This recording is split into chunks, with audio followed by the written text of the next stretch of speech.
সম্মানিত দর্শকবৃন্দ, ঘটনাটি ছিল নবুয়তের 10ম বছরে। এই বছরকে বলা হয় আমুল হুসন, অর্থাৎ দুঃখের বছর।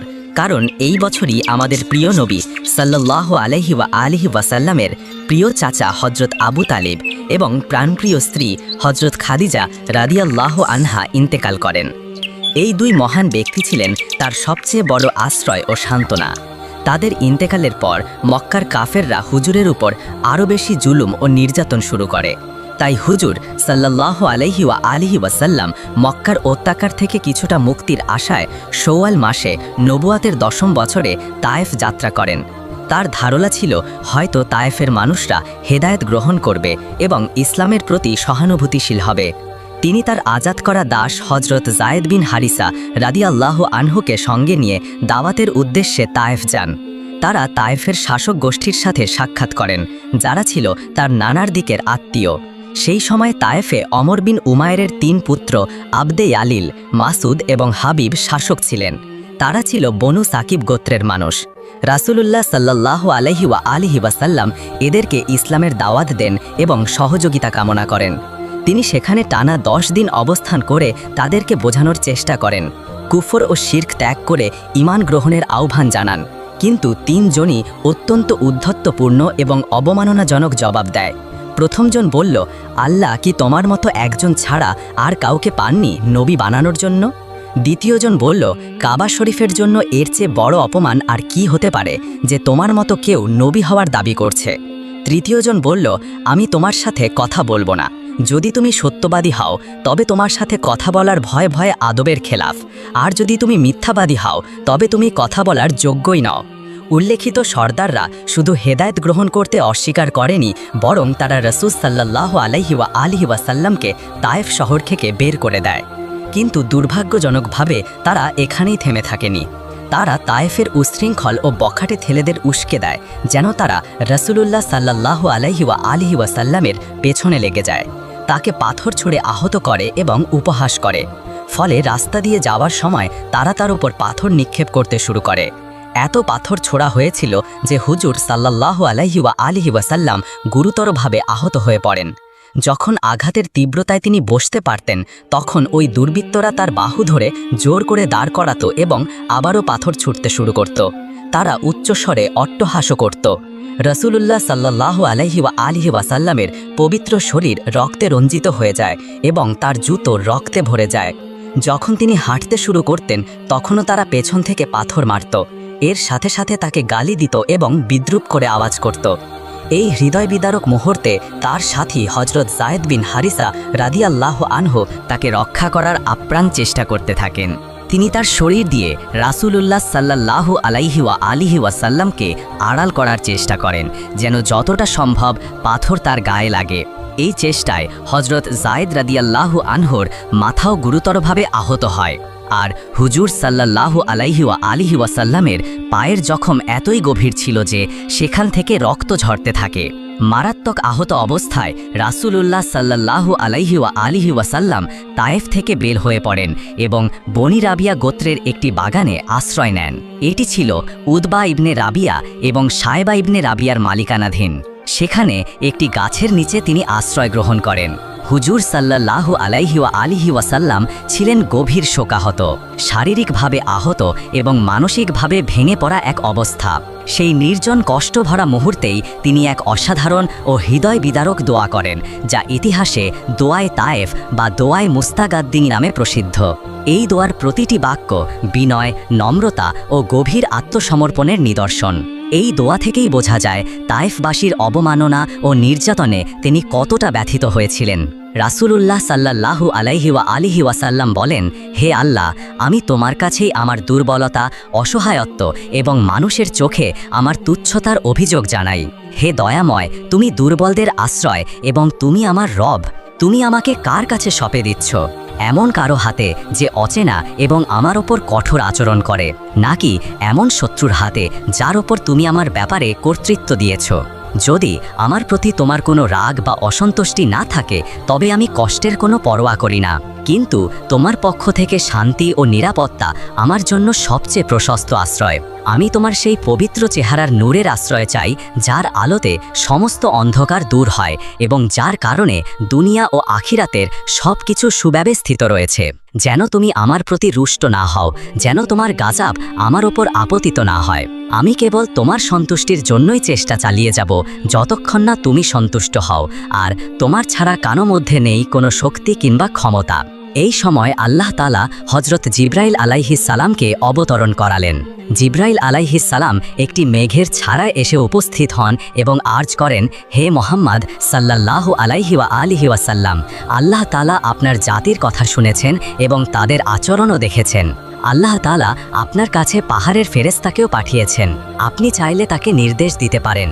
এরপর পাহাড়ের ফেরেশতা নবী করিম সাল্লাল্লাহু আলাইহি ওয়া আলিহি ওয়াসাল্লামকে সালাম আর্জ করেন এবং বলেন, হে আল্লাহ তাআলার রাসূল, আপনি যদি অনুমতি দেন তাহলে আমি এই দুটি পাহাড় যা মক্কার দুই পাশে অবস্থিত তুলে এনে এই তায়েফবাসীর ওপর চাপিয়ে দেব, যাতে তাদের নাম নিশানা পর্যন্ত মুছে যায়। এই পর্যায়ে নবী রাহমাত সাল্লাল্লাহু আলাইহি ওয়া আলিহি ওয়াসাল্লাম যে উত্তর দেন তা কিয়ামত পর্যন্ত প্রমাণ করে যে তিনি ছিলেন রাহমাতুল্লিল আলামিন, সমস্ত বিশ্বের জন্য রহমত স্বরূপ। তিনি বললেন, না, আমি এটা চাই না, বরং আমি আল্লাহ তাআলার কাছে আশা রাখি যে এদের ভবিষ্যৎ প্রজন্মের মধ্য থেকে এমন লোক জন্মাবে যারা শুধুমাত্র এক আল্লাহর ইবাদত করবে এবং তার সাথে কাউকে শরিক করবে না। এই দয়ার বার্তাই ছিল নবীজির প্রকৃত পরিচয়, ক্ষমাশীলতা, দয়া এবং ধৈর্যের এক অনন্য উদাহরণ। এদিকে সেই বাগানে উপস্থিত ছিলেন উদবা ও সায়েবা। তারা রাসূল সাল্লাল্লাহু আলাইহি ওয়া আলিহি ওয়াসাল্লামের মাজলুম ও অসহায়ত্ব নিজের চোখে দেখছিল। এই দৃশ্য দেখে তাদের হৃদয় কিছুটা গলে যায়, আত্মীয়তার টান ও মানবিক অনুভূতি জেগে ওঠে। তারা এক থালায় আঙ্গুর সাজিয়ে আনলো এবং তাদের একজন খ্রিস্টান গোলাম আদ্দাসকে ডেকে বলল, এই আঙ্গুরগুলো ওই ব্যক্তির কাছে নিয়ে যাও এবং তাকে বলো যেন কিছু খেয়ে নেন। আদ্দাস আঙ্গুরের খালা নিয়ে এলো এবং তার রাসূল সাল্লাল্লাহু আলাইহি ওয়া আলিহি ওয়াসাল্লামের সামনে রাখলো। হুজুর সাল্লাল্লাহু আলাইহি ওয়াসাল্লাম বিসমিল্লাহ বলে খাওয়া শুরু করলেন। আদ্দাস বিস্মিত হয়ে জিজ্ঞেস করল, আল্লাহর কসম, এই শহরের লোকেরা তো বিসমিল্লাহ বলে না। তখন নবী করিম সাল্লাল্লাহু আলাইহি ওয়াসাল্লাম জিজ্ঞেস করলেন, তুমি কোন শহরের বাসিন্দা এবং তোমার ধর্ম কি? আদ্দাস উত্তর দিল, আমি নিনোয়ার বাসিন্দা, ধর্মমতে আমি একজন খ্রিস্টান। রাসূলুল্লাহ সাল্লাল্লাহু আলাইহি ওয়াসাল্লাম বললেন, সেই নিনোয়া যেখানে আল্লাহর নবী ইউনুস ইবনে মাতা আলাইহিস সালাম থাকতেন। আদ্দাস বিস্ময়ে বলল, আপনি ইউনুস আলাইহিস সালাম সম্পর্কে জানেন কিভাবে? রাসূলুল্লাহ সাল্লাল্লাহু আলাইহি ওয়াসাল্লাম বললেন, তিনি আমার ভাই ছিলেন। আল্লাহর একজন নবী, আমিও একজন নবী। একথা শুনে আদ্দাসের চোখে পানি এসে যায়। সে আবেগে আপ্লুত হয়ে রাসূলুল্লাহ সাল্লাল্লাহু আলাইহি ওয়াসাল্লামের হাত, পা এবং কপালে চুমু দেয় আর উচ্চস্বরে বলে ওঠে, আশহাদু আল্লা ইলাহা ইল্লাল্লাহু ওয়া আশহাদু আন্না মুহাম্মাদান আবদুহু ওয়া রাসূলুহু। আমি সাক্ষ্য দিচ্ছি আল্লাহ ছাড়া কোনো ইলাহ নেই এবং মুহাম্মদ সাল্লাল্লাহু আলাইহি ওয়াসাল্লাম আল্লাহর বান্দা ও রাসূল। যখন আদ্দাস ফিরে গেল তখন উতবা ও সায়েবা তাকে বলল, তুমি ওই ব্যক্তির হাত ও পা চুম্বন করছিলে, সতর্ক থাকো, সে যেন তোমাকে তোমার ধর্ম থেকে ফিরিয়ে না দেয়। মনে রেখো, তোমার ধর্ম তার ধর্মের চেয়ে উত্তম। এরপর ফেরার পথে রাসূলুল্লাহ সাল্লাল্লাহু আলাইহি ওয়াসাল্লাম কয়েকদিন মাকামে নাখালাতে অবস্থান করেন। এক রাতে তিনি নামাজে রত ছিলেন। ঠিক তখনই নাসিবিনের জিনদের একটি কাফেলা সেখানে উপস্থিত হলো। তারা থেমে গেল এবং কোরআনের তেলাওয়াত শুনতে থাকল। কোরআনের আয়াতগুলো তাদের হৃদয়কে কাঁপিয়ে দিল। তারা সঙ্গে সঙ্গে ঈমান গ্রহণ করে এবং নিজেদের কওমে ফিরে গিয়ে ইসলামের দাওয়াত দেয়। রাসূলুল্লাহ সাল্লাল্লাহু আলাইহি ওয়াসাল্লাম তখনও জানতেন না এই জিনরা এসেছিল এবং তার তিলাওয়াত শুনে ঈমান এনেছিল। পরে এই বিষয়ে আল্লাহ তাআলা সূরা আহকাফে উল্লেখ করেছেন, তাদের আগমন ও ঈমান গ্রহণ সম্পর্কে তুমি জানতেও পারোনি। যখন রাসূলুল্লাহ সাল্লাল্লাহু আলাইহি ওয়াসাল্লাম মক্কার কাছাকাছি পৌঁছালেন তখন হযরত যায়েদ বিন হারেসা রাদিয়াল্লাহু আনহু বললেন, ইয়া রাসূলুল্লাহ, আপনি মক্কায় কিভাবে প্রবেশ করবেন? তারাই তো আপনাকে বের করে দিয়েছিল। নবীজি সাল্লাল্লাহু আলাইহি ওয়াসাল্লাম উত্তরে বললেন, হে যায়েদ, আল্লাহ তাআলা অবশ্যই এই বিপদ থেকে মুক্তির কোনো না কোনো উপায় সৃষ্টি করবেন। তিনি তার দ্বীনের রক্ষক এবং সাহায্যকারী, আর তিনি তার নবীকে বিজয়ী করবেন, এতে কোনো সন্দেহ নেই। এরপর হুজুর সাল্লাল্লাহু আলাইহি ওয়াসাল্লাম গারে হেরার কাছে পৌঁছান এবং আখরাস ইবনে সুরাইকের কাছে বার্তা পাঠান, এই মর্মে যে আপনি কি আমাকে মক্কায় আশ্রয় দিতে পারেন? আখরাস দুঃখ প্রকাশ করে বললেন, আমি কুরাইশদের মিত্র, তাই আপনাকে আশ্রয় দিতে পারবো না। এরপর তিনি বার্তা পাঠান সোহাইল ইবনে আমরের কাছে, কিন্তু তিনিও অনিচ্ছা প্রকাশ করেন এবং আশ্রয় দিতে অপারগতা জানান। সব শেষে নবীজি সাল্লাল্লাহু আলাইহি ওয়াসাল্লাম মতিম ইবনে আদির কাছে বার্তা পাঠান। মতিম রাহিমাহুল্লাহ আনন্দের সাথে তা গ্রহণ করেন। তিনি তার পুত্র ও গোত্রের সদস্যদের একত্র করেন, সবাইকে অস্ত্র দিয়ে সজ্জিত করেন এবং মক্কার প্রবেশদ্বারে দাঁড়িয়ে ঘোষণা দেন, হে মক্কার জনগণ, শুনে রাখো, আমি মুহাম্মদ সাল্লাল্লাহু আলাইহি ওয়াসাল্লামকে আশ্রয় দিয়েছি, কেউ যেন তার সঙ্গে কোনো ধরনের হস্তক্ষেপ না করে। এরপর মোতারিম নিজে একটি উটের পিঠে সওয়ার হয়ে রাসূলুল্লাহ সাল্লাল্লাহু আলাইহি ওয়াসাল্লামকে সঙ্গে নিয়ে হারাম শরীফের দিকে অগ্রসর হলেন। রাসূলুল্লাহ সাল্লাল্লাহু আলাইহি ওয়াসাল্লাম হারামে প্রবেশ করলেন, হাজরে আসওয়াদকে চুম্বন করলেন, তাওয়াফ করলেন, 2 রাকাত নামাজ আদায় করলেন এবং নিজের ঘরে ফিরে গেলেন। এই পুরো সময়ে মোতাইম ইবনে আদি এবং তার পুত্ররা তাকে ঘিরে রাখলেন এবং পূর্ণ নিরাপত্তা প্রদান করলেন। মোতাইম ইবনে আদির এই অনুগ্রহ ও আশ্রয়দানের ঘটনা রাসূলুল্লাহ সাল্লাল্লাহু আলাইহি ওয়াসাল্লাম কখনো ভুলে যাননি। উহুদের যুদ্ধ এবং বদরের যুদ্ধের পর আল্লাহ রাব্বুল আলামিনের দয়াতে মুসলমানরা খুবই শক্তিশালী হয়ে গিয়েছিল, আর অন্যদিকে যারা কাফের মুশরিক ছিল তারা দুর্বল হতে শুরু করছিল। আর সেজন্যই তারা চাইতো যে কোনো প্রকারে মুসলমানদের অস্তিত্বকে একেবারে সমাপ্ত করে দেওয়া যায় কিনা। তারা অল আউট প্ল্যান করছিল, মানে সমস্ত শক্তি দিয়ে এমন একটি যুদ্ধ করতে হবে যেন মুসলমানদেরকে একেবারে নির্মূল করে দেওয়া যায়। কাফের মুশরিকদের ভিতরে বড় বড় নেতারা একত্রিত হয়ে তারা বলাবলি করতে লাগলো, আমরা কবে এবং কখন মদিনার উপরে হামলা করব এবং মুসলমানদেরকে নির্মূল করে দেব। এরপরে 627 খ্রিস্টাব্দের জানুয়ারি মাসে কাফের এবং মুশরিকরা একসাথে জোট বেঁধে মদিনার দিকে হামলা করার উদ্দেশ্যে রওনা দিল। তারা মদিনার মরুভূমির পথে হাঁটতে হাঁটতে ক্লান্ত হয়ে গিয়েছিল, এজন্য তারা কিছুক্ষণ বিশ্রাম নিল। এই খবর যখন হজরত মুহাম্মদ সাল্লাল্লাহু আলাইহি ওয়াসাল্লামের কাছে পৌঁছালো, তখন রাসূল সাল্লাল্লাহু আলাইহি ওয়াসাল্লাম তার সমস্ত সাহাবায়ে কেরামদের ডেকে পাঠালেন এবং নবীজি উচ্চস্বরে বলতে লাগলো, একদিকে আরবের সমস্ত মুশরিকরা জোটবদ্ধ হয়েছে আর অন্যদিকে আমরা সামান্য কয়েকজন মুসলিম। হে আমার সাহাবীরা, এখান থেকেই আল্লাহ রব্বুল আলামিনের পক্ষ থেকে সিদ্ধান্ত আসবে যে হক আর বাতিলের মধ্যে কোনটি সত্য। তখন সমস্ত সাহাবায়ে কেরামরা ভাবতে লাগলো, এত বড় কাফের মুশরিকদের সঙ্গে আমরা কিভাবে লড়াই করব। তখন সালমান ফার্সি রাদিয়াল্লাহু তাআলা আনহু বললেন, ইয়া রাসূলুল্লাহ, আমাদের মদিনায় তো 3 দিক দিয়ে পাহাড় দ্বারা বেষ্টিত, আর যাওয়া আসার জন্য শুধুমাত্র একটা রাস্তাই খোলা আছে। যদি আমরা ওই রাস্তাটিকে বড় গর্ত করে দেই বা খাল খনন করে দেই, তাহলে কোনো কাফেররা খোলাখুলি মদিনায় হামলা করতে পারবেন না।